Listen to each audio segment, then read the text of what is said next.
So guys आज आपल्या चॅलेंजचा day 7 आहे.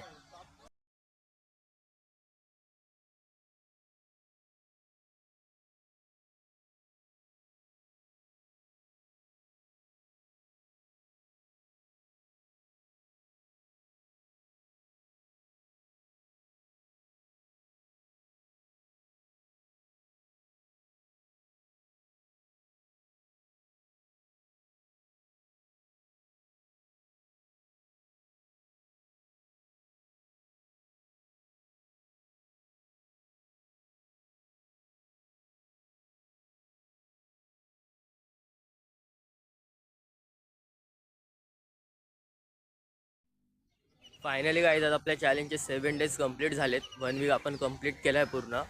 एकच सांगेल, कन्सिस्टन्सी आणि डिसिप्लिन ठेवणं खूप अवघड आहे, पण जर एकदा तुम्ही ते क्रॅक करून टाकलं तर मग तुम्हाला कोण नाही थांबू शकत.